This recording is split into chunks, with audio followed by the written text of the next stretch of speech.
Salut à tous et bienvenue sur Ben Modelisme pour la première partie de la conception du diorama que j'ai appelé le pont des gorges. Une conception en 2 vidéos et non 3 comme je voulais, car ma caméra fait des siennes et depuis peu, une vidéo sur 5 que j'ai filmée ne peut pas être lue. Ce qui me freine aussi sur un autre diorama que j'avais commencé pour prendre de l'avance, mais bon, tant pis.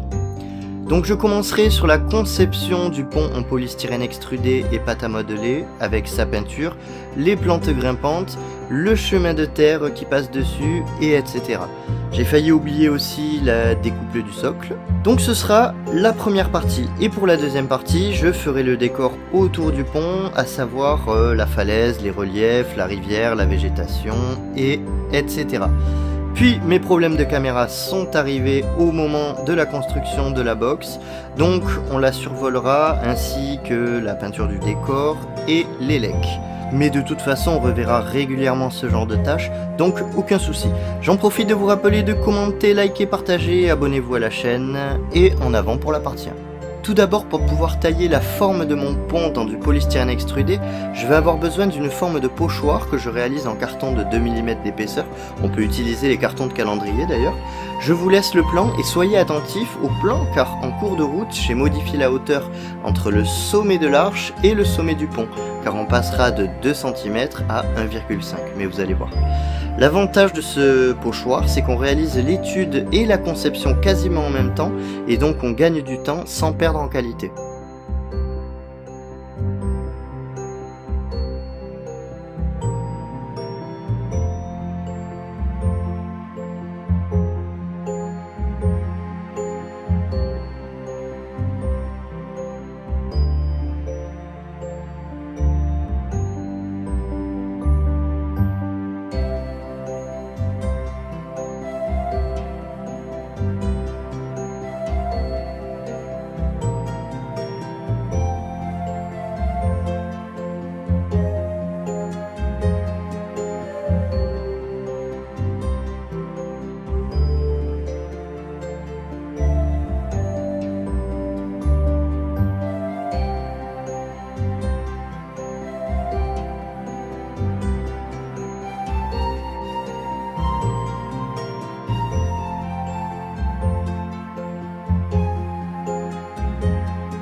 Une fois le polystyrène extrudé coupé, je vais en découper un nouveau morceau que vous voyez en rouge sur ce plan en vue de dessus. J'ai pas noté la longueur du plus petit des côtés car elle est approximative, mais elle se rapproche des 1,5 cm. Ce rajout est dû au chemin qui fait un virage, car s'il allait tout droit, dans ma vision des choses, il irait droit sur la falaise que l'on ne voit pas dans le diorama une fois qu'il est terminé. Donc un virage.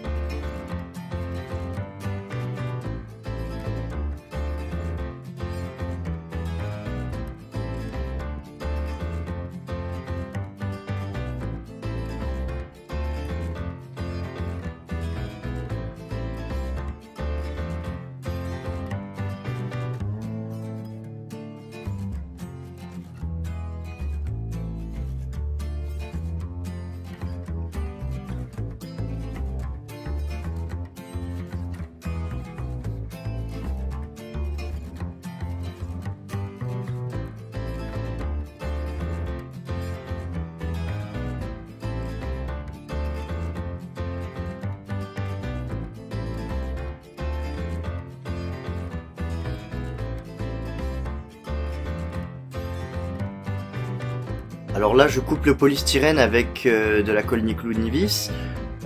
Ceci dit, j'aurais très bien pu prendre de la colle blanche d'art plastique. Souvent, le souci, c'est la peur de faire fondre le polystyrène extrudé. Et j'avoue que, en fait, j'ai pas bien ciblé les colles qui le font fondre ou non. Enfin, si, il y en a quelques-unes que j'ai ciblées, que c'est sûr que dont je me sers pas. Mais en tout cas, voilà, j'utilise ou de la Niclou-Nivis ou ma colle blanche de modélisme pour coller mes polystyrènes maintenant. Maintenant, je m'attaque à la confection du socle, donc c'est très simple. Là, ça va juste être voilà, une planche. Là, je vais juste faire ça. Donc, pour cela, je vais avoir besoin d'un carton de 4 mm d'épaisseur, et dessus, je vais dessiner et découper un carré de 20 cm sur 20 cm. J'ai failli oublier pour le carton que j'utilise là maintenant.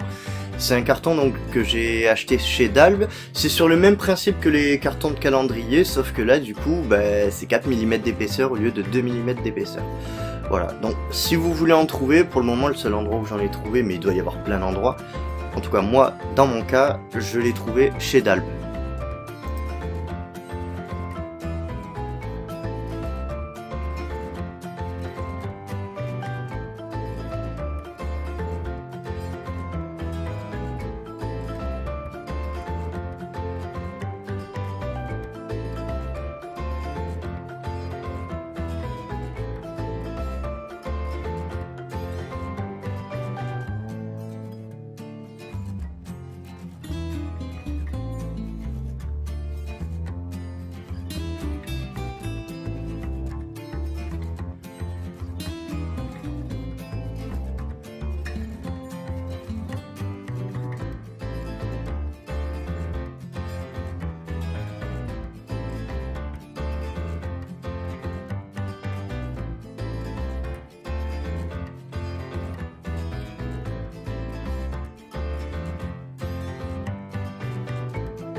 C'est parti pour la pâte à modeler. Là, l'objectif, c'est de la plaquer sur le polystyrène tout en gardant la forme du pont. Une fois plaqué sur l'ouvrage d'art, on peut enfin graver les pierres. Là, j'ai utilisé la pointe d'un compas et en majorité, j'ai effectué des milliers de petits points, ce qui donne l'impression de fente entre les pierres. Autre technique à utiliser, poser un film plastique sur la pâte à modeler et graver par des traits et non des points avec un crayon à papier par exemple. Mais cette technique, je l'utiliserai une autre fois.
Maintenant il faut peindre ce pont et pour commencer je vais utiliser de la peinture d'aérographe. D'ailleurs j'utiliserai toujours ce type de peinture au cours de la vidéo. Là j'utilise du noir de la marque Prince Auguste que je vais légèrement mélanger avec de l'eau. L'objectif est que la peinture doit pénétrer dans les fentes entre les pierres.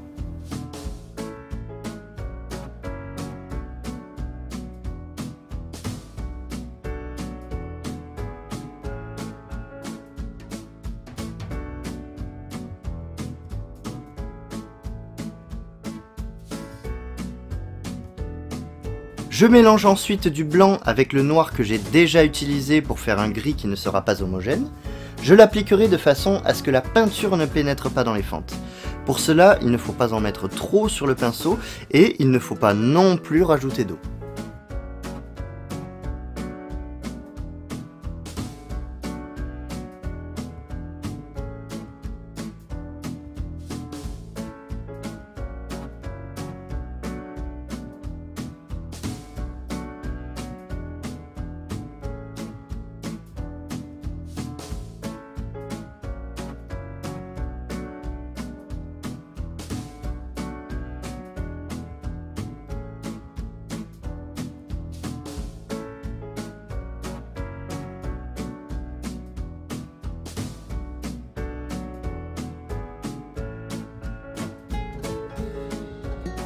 J'applique maintenant un gris pâle et ce qui est intéressant sur cette séquence, c'est une erreur. J'ai trop mis de peinture sur mon pinceau, heureusement cette erreur n'a pas de conséquences car facilement rattrapable, mais c'est intéressant de la voir.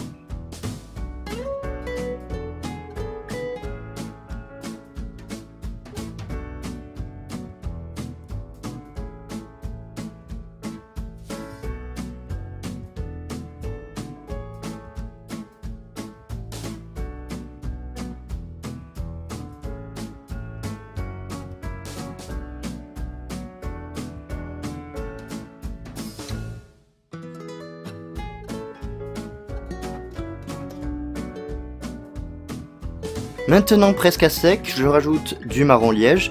À la limite, une fois que le pinceau est trempé dans la peinture, on peut l'essuyer un tout petit peu sur du sopalin.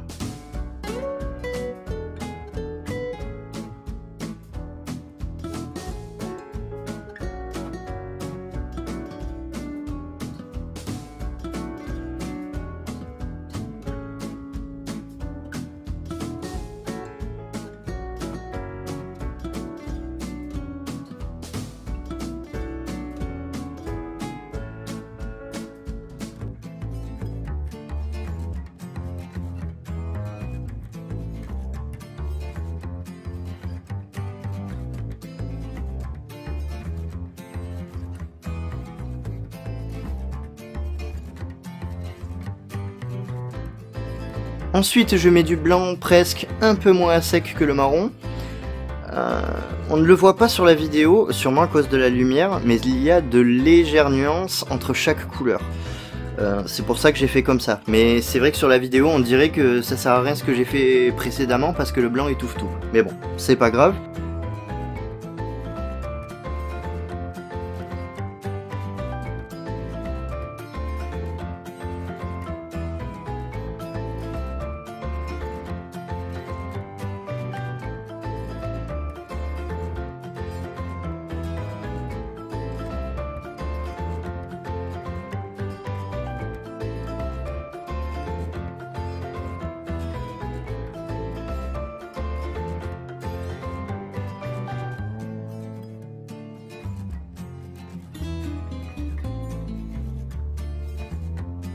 Ceci dit, ces nuances, je veux qu'elles soient plus prononcées, donc je vais jongler entre du marron sable et du marron liège que j'appliquerai tour à tour, sans oublier de bien essuyer le pinceau sur du sopalin avant chaque application.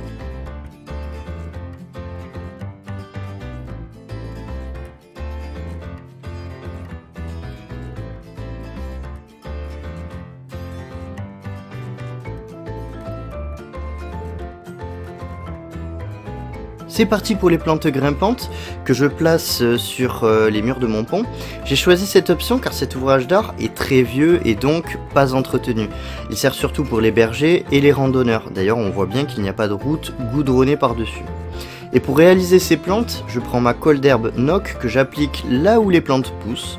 On peut utiliser aussi de la colle blanche, de la colle à bois. Puis, une fois appliqué, je vais saupoudrer dessus du Fine Turf Green Grass de Woodland Scenics, ce qui donnera une légère impression de mousse, puis je rajoute de la colle par-dessus la mousse, mais sans la recouvrir entièrement. Et enfin, je peux coller du Coarse Turf Dark Green de Woodland Scenics encore, qui représentera sûrement le lierre et les buissons qui montent sur le pont.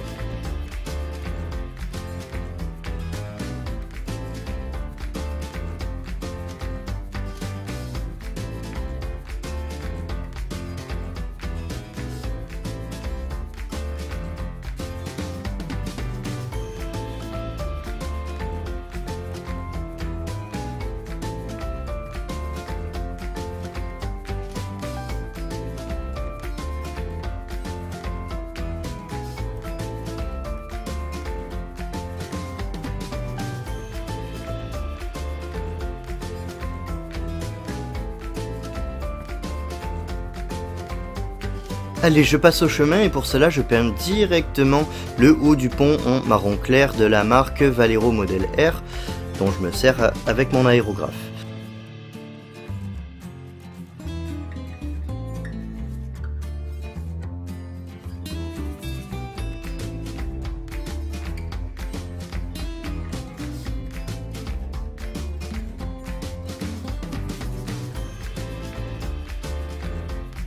Puis j'enchaînerai directement sur l'application de la colle d'herbe Nock directement sur la peinture pas encore sèche, car cette colle devient transparente et ça me permet de gagner du temps et de saupoudrer un mélange fait de terre de mon jardin et de sable, ou plutôt de poudre qui provient d'un fond de sac de litière pour chat. C'est la même que j'avais utilisée dans l'un des épisodes de la station-service où je faisais, si ma mémoire est bonne, le chemin sur le côté du garage. Et donc, je n'ai plus les références du produit et en plus, je ne le retrouve plus dans le commerce. Mais ce type de teinte peut se retrouver dans la nature ou chez un détaillant. Après voilà, c'est aussi l'observation, il faut chercher des éléments qui peuvent nous servir pour nos décors. Il faut être vraiment observateur quand on fait du modélisme.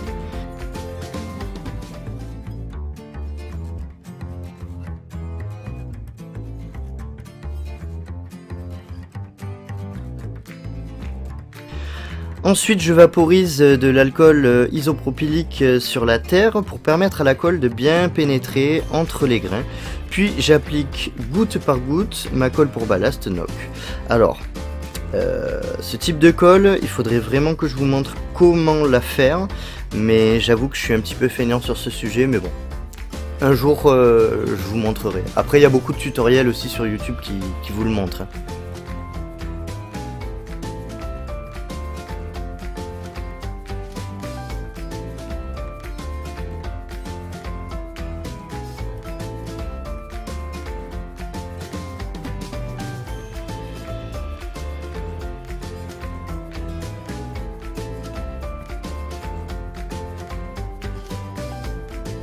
Je peux enfin vaporiser de la colle en spray sur la végétation grimpante.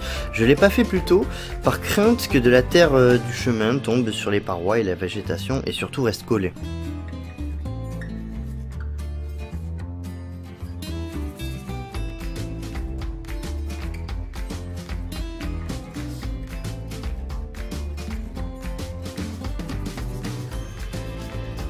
Je me lance sur l'herbe qui pousse sur le chemin et pour cela j'applique de la colle d'herbe Nock au centre du chemin et saupoudre du Fine Turf Green Grass de Woodland Scenics. Et je fais la même application sur les côtés, ça va donner une impression de mousse ou de très bas tapis d'herbe.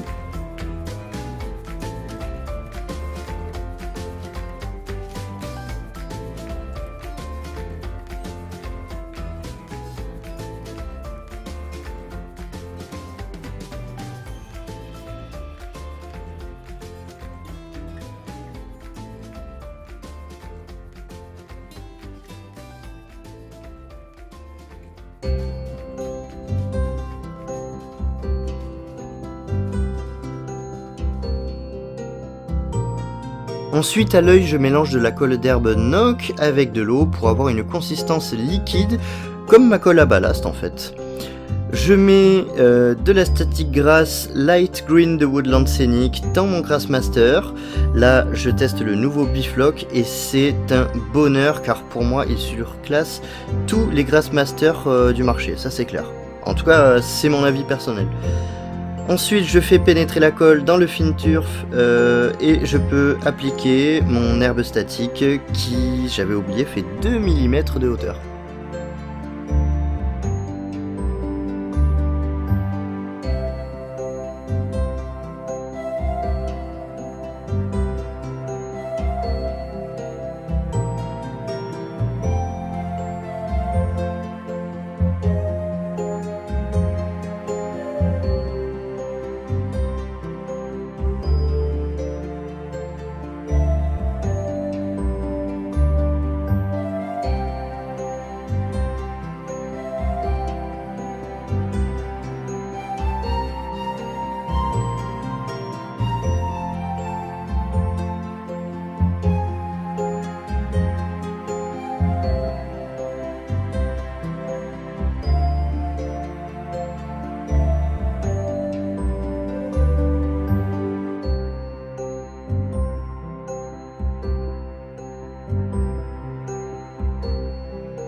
Et enfin je finis par les buissons avant de vaporiser au Magispray. Je sais pas si vous avez vu mais la terre du chemin paraît plus sèche car j'ai passé un coup de pinceau rempli de poudre de la terre du chemin sur certains endroits terreux que je trouvais trop foncés à cause de l'humidité de la colle et de l'alcool isopropylique, donc ça se rattrape facilement comme vous pouvez le voir. Ça prend 5 minutes, même pas.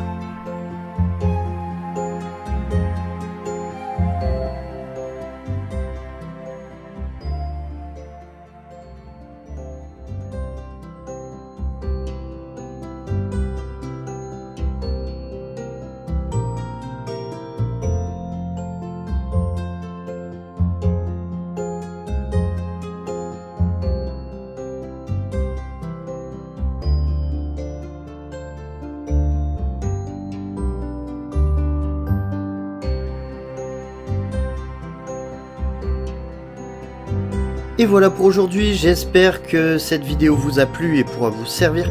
Ne manquez pas la partie 2 qui sortira très vite et qui aura un contenu encore plus varié avec notamment la rivière, les falaises, la végétation et bien plus encore. En toute franchise, je crois que c'est le diorama dont je suis le plus fier jusqu'à présent, donc je suis très heureux de le partager avec vous.